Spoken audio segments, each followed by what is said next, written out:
Lindsay, it's Dudu, if you can hear me. So a little bit earlier on, just a few minutes ago, we saw a horde of police coming in there. And of course, now we are seeing the refugees being taken out. Talk us through what is going on at the moment and where they are being taken to.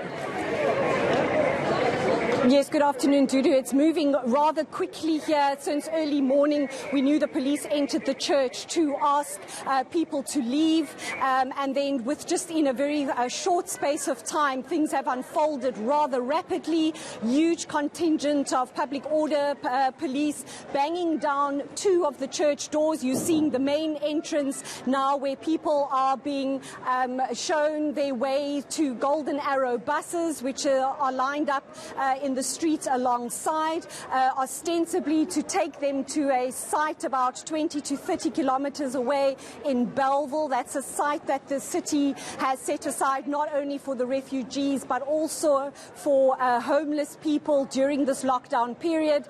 There's a second entrance which you don't see in shot right now, where police are gathered around that side as well, ushering people out of the church and onto these buses. Lindsay, I'm not exactly sure where you're placed right now, but at this point, and this operation has just begun, have you witnessed or heard of any scenes of resistance? Well, Jeremy, as I said early this morning, the police already entered this church with an order asking people to leave. Obviously, they weren't going to heed that call a short while ago before the police moved in. Sorry, our camera has just had to move. We're being pushed back by the police, so if your shot looks a bit wonky, that is why. The police had tried to communicate with them that they had to leave. Earlier, one of the refugee leaders, JP Balus, his wife came out to speak to us media people who were outside, saying that they didn't believe that they would be safe in this new site that the city is providing for them. They believe that staying inside the church, given the coronavirus outbreak, is a lot safer for them. As you can see in shot, many young children. We believe at least 5 babies born at this church since the refugees occupied it in October. And so they say being inside here is a lot safer, that they were able to prevent and contain any kind of illnesses amongst each other, and that they were taking good care of each other and visiting nearby clinics when any of them fall ill. So it was quite clear that they weren't going to leave of their own accord. They say they've seen what happened to the other group of refugees who we know have been living on the street for some time now, since they were removed from outside this church. They had been camping on Green Market Square, and the refugees saying until they believed that they would be safe and better off than those refugees who are currently living on the street, they wouldn't move. So I think that was quite the signal that they weren't going to go without some type of force from authorities. Sorry, we're just having to move again, so if our shot is looking strange, that is why police are constantly driving us back onto the square. Don't want us to get too close to those coming out of the church. So we're not seeing particularly any violent scenes. People are just, other than the police breaking down the doors of the church to enter. But as you can see now, people congregating outside to ostensibly get on those buses. They don't appear to be resisting getting onto those buses, even though they told us earlier they didn't think they would be better off or safe from this coronavirus outbreak if they were to go to the site the city has demarcated for them. If you're just joining us, these are visuals from the Cape Town CBD, Green Market Square to be specific, at the Central Methodist Church, where refugees have been living for a couple of months. Lindsay, these are distressing images, especially when you see the children on their mothers' backs. A little girl a few moments ago just running around trying to perhaps find her mother. I'm not sure whether that is the case, but the look of distress on her face. Do officials have, because this was premeditated, it would appear, do they have any idea just how they're going to make sure that they perhaps, divide the people accordingly? So mothers with children staying in a specific specific place, the father staying in a specific place. And of course, we understand the repercussions of pulling families apart here as well. Dudu, I don't know too much about the city's plans at this time for the location where they are taking people, other than we know that this is also a site where they are trying to get homeless people to occupy. And that was one of the reasons one of the refugee ladies told us earlier why they didn't want to go to the site, because they say they feared that this wouldn't be safe for their children to live alongside people who are accustomed to living and sleeping rough, some of whom may be drug addicts or and have a much harder way of living that their children are used to. And that's why they didn't want to go there. They don't want to expose their children to such scenes and to such communities. But what we understand is that they shouldn't be split up, that they'll all be going together, that there is no intention from, as I understand it right now, to split anybody, to split this community as a whole. We're not 100% sure exactly how many people have been living inside. The numbers vary. Some believe it is could be as many people as 600 living there. And as you say, Dudu, many young children. This is distressful for them. It's distressful for all of us watching. And so mothers just really having to keep their children close by. But as I said, not my understanding that they will be split up in any way. Wherever it is they're going to be taken, they should, as we understand it, be taken as a whole, as a community, because that's really what they have become, living in this church for all this time together. They are very, very close-knit. Shortly before police started to bang down the church doors, we saw three of them living inside, pushing 3 shopping carts, one filled with bread, another with a baby basin. So, you know, there are very, very small children inside, newborn babies, others carrying food. And so there you can see, now the first of the buses now leaving Green Market Square. As I said, we haven't seen too much resistance, apart from obviously the distress on the faces, as you say, of these mothers and of these children. But I think they sensed the end was nigh, and that they wouldn't be able to hold out here much longer, that there was no way they were going to be able to resist this for too much longer. We know there have been several attempts over the weeks and months to get them to move, and of course now the situation is even more intensified, given that this is already the 7th day of the lockdown, and the fear of what a corona outbreak could mean in a very tightly knit community. People living in such confined quarters could mean for this refugee community. So, Lindsay, just fill us in then. Through the wire barricade that we can see on our television screen, we have the buses. I'm counting 3, possibly more. One has already left. Some of the passengers in that first bus have either got their own or have been issued face masks. At that point, you say they're then taken to Belleville and the provision has been made for them. I presume that this would include sleeping accommodation, possibly medical testing, as well as food and nutrition. As I said, Jeremy, at this time, the details of that site we do not know too much about. One of the refugee leaders' wife told us that she had asked the city to go and see the site before they were just going to agree to leave. But yes, you are correct. 2 of the buses now down the road, and what you cannot see in your shot alongside the church, buses lined up. So I think they're going to keep those buses coming until everybody has been removed, so that nobody is left on the street, as we saw with the other refugees. I think this is also probably authorities' way to ensure that everybody leaves, that everybody is taken to the same place at the same time, that they are not left stranded on the streets, as we saw with the other group of refugees. But yes, Jeremy, ostensibly we understand there should be some form of shelter at the site, as we've seen with another site demarcated by the city for homeless people. Some tents have been erected. That site is now full, and I think it can be expected that some kind of provision would have been made for them there. It has been the talk of authorities over the last 4 days, that they were preparing a site, and by that we take it to mean that there will be tents and ablution facilities and other requirements to make it habitable for them.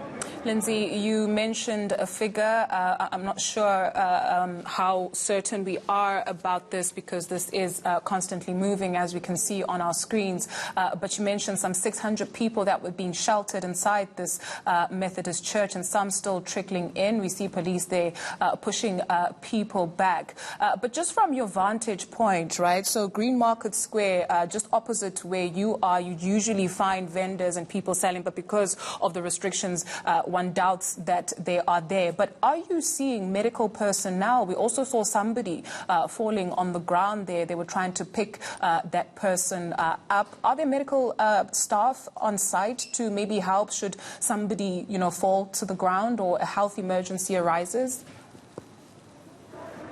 Dudu, what you cannot see in your shot, you are correct in saying that the square is empty. This is usually the square where there are traders, but given the lockdown, that's no longer happening. But there are two big fire trucks parked on the other side of the square, and as we know, many of the firefighters are also trained medics. I'm seeing a few of them here, the city's rescue medics behind me, but not too many that you can see in shot right now. So not as many, obviously, medics around as you're seeing police officers and, as I said, firefighters that you cannot see that are standing behind me and on the square. So a really, really large contingent of police, as you can see, with all kinds of riot gear. But no, not too many medics that we can immediately see in the immediate surrounds of the church. But there is a presence of some city fire and rescue and some rescue medics standing behind me. And what you could probably see in shot now, I'm just going to ask Azay just to show you, see some people walking down the side of the church. They are exiting what you could probably call a back entrance to the church. There are glass doors there that the police officers broke down, shattered glass lying on the floor there, and you can see quite a few young children now walking down the side of the church. They are exiting from that other entrance and also making their way to where people are queuing up to get onto these buses. Lindsay, this story's been developing now for the past 20 minutes or so. And let's just pick up on one thing you've just outlined for us, the entry into the church itself. They would have come in from two particular points, and they weren't quiet about it, were they? They broke doors down. Jeremy, as a church that's of this age, as you can imagine, those wooden doors are quite sturdy. And also, given this church's location in the heart of the city, there are precautionary measures, to keep this church safe from vandals and a lot of people who live, in the surrounds, who sleep rough around this church. And yes, so that it was quite a noisy scene for the untrained ear, and for those who didn't see what was actually unfolding, you might have interpreted that for gunshots or rubber bullet shots, a sound akin to that, as police officers banged down those doors using their batons and their riot gear to force open that door. At the other entrance where I was standing at the time, there were mattresses used to block up that door, obviously not a sturdier door as this main entrance that you are seeing right now, but in front of that, protective glass doors, which, as I say, are now shattered. So I can only imagine for those who were inside the church, even though they probably knew this was coming, the sound, I can only imagine for young children inside must have been quite frightening. It certainly did take my breath away because it all happened really, really quickly and with quite a lot of force. It took took your breath away, Lindsay, and I think you speak for a lot of people who are also watching. So when we saw the visuals also earlier of mothers with children on their backs, fathers with children on their backs, and children just scattered about, I think this drives home the fact that, you know, we use the term refugees, but these are people like you and I who find themselves in a position that not every or any person would like to be in. No one wakes up one day to decide, I want to leave home and I want to be set up in another country and live in a church full of people, more than 600 people in a church. Lindsay, this has been going on for quite a while, as Jeremy rightfully pointed out, from December when these people were kicked out from the offices of the United Nations. Have you heard anything perhaps from the Home Affairs Department in terms of what the situation is? Their request was to be taken out of the country, to either be taken to other countries, you know, because they feel like South Africa is too hostile for them following xenophobic attacks. Dudu, one of the ladies who spoke to us, as I said earlier, before they went back into the church and holed themselves up in there until police broke down, she said she believed that this could give rise to another outbreak of xenophobic violence if they were to be housed at this new site with South Africans, with homeless people, with others. They just don't believe that South Africa has been kind to them in any way. They see South Africa as a hostile country. They see South Africans as hostile. They don't believe, they have very little faith that any promises made to them will come to pass. I'm just going to, just for a moment, you just refer back to an earlier question you'd asked me about medics.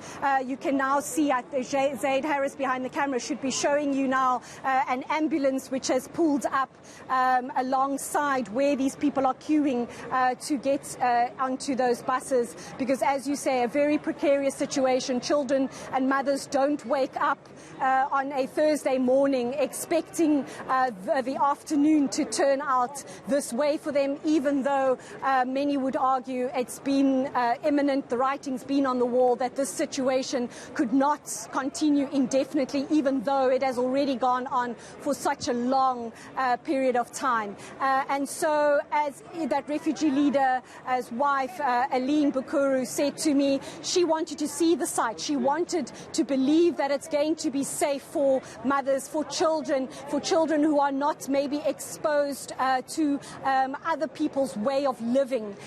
She seemed to think that where they might be taken, there might be drug users and other people, that young children who've been living in this church for 5 months, as we know, they haven't been able to go to school since then. They are really very connected and tied to each other and looking out for each other.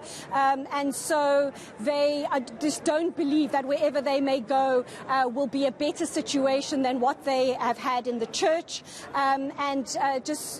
We know that leaving South Africa, getting government to get them out of South Africa is just not a workable situation. That has been expressed to them. The UNHCR has expressed that to them, that they cannot be repatriated to another country of choice other than the countries from which they come, even though they believe that they wouldn't be safe in their home countries either.